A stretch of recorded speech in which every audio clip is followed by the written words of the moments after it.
The Monster na Oya Inoue nangunguna sa listahan ng The Ring Belt. Pinakamaraming laban under ng The Ring title. Ang ranking sa The Ring Magazine ang pinagkakatiwalaan sa mundo ng boxing. Kaya kapag ikaw ay naging The Ring champion, ibig sabihin nun ikaw na ang pinakamagaling sa isang dibisyon. Ayon sa listahan mga boss, sina Oya Inoue ang pinakamaraming laban under ng The Ring Belt. Dahil si Inoue ay lumaban na ng 13 times under ng The Ring Belt.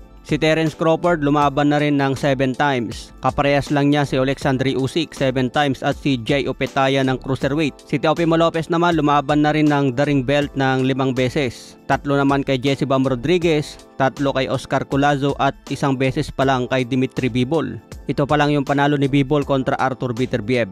Kaya kung The Ring title fight ang pag-uusapan, numero 1 pa rin si The Monster na Oya Inoue.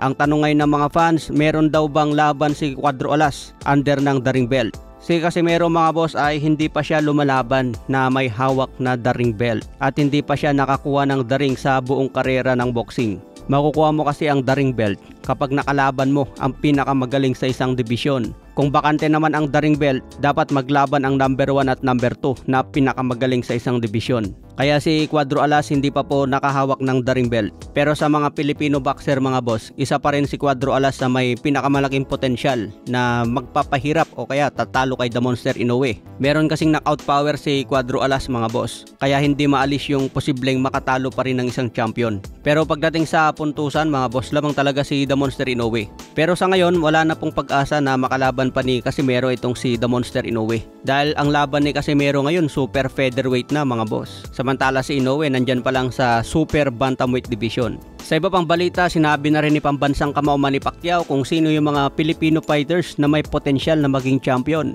Sa naging press con ni Manny Pacquiao sa Trilla in Manila 2, binanggit niya si Yumer Felix Marcial, may posibilidad na maging champion. Si Wonderboy Martin may posibilidad din na makasungkit ng titulo. Binanggit din ni Manny Pacquiao si Weljan Mendoro, ang ating pambato sa middleweight division. Umaasa rin si Manny Pacquiao mga boss na marami pang Filipino fighters ang magagaling, hindi pa nadidiscover sa ngayon. Kaya malaking tulong ang tinatag niyang MP promotion sa US dahil meron ng aasahan ngayon ang mga Filipino boxer na pwedeng sumalo sa kanila pagdating sa mataas na level. Kikita kasi ng malaki ang mga boksingero mga boss pagdating na sa ibang bansa. Pero dito sa Pilipinas, malit lang ang kitaan dito ng isang pro boxer. Kumbaga experience lang dito sa Pilipinas. Pagdating sa ibang bansa, doon talaga malaki ang kitaan. Okay mga boss, hanggang sa muli nating updates.